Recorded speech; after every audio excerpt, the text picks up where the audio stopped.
back to everyone. In this video I will guide you how to change lock screen wallpaper personalized your phone on Motorola Moto G47. Let's start the video. First of all, go to app library, scroll down and click on settings app. Now in setting, scroll down and click on personalize. After click on personalize, click on lock screen. You will see my phone dynamic and you will see images. Select dynamic. So if you want to install from here.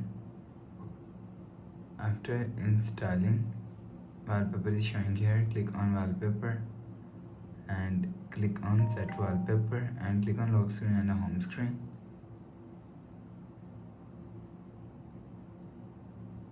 After the process, go back to home screen. Please subscribe for more new latest videos. Thanks for watching.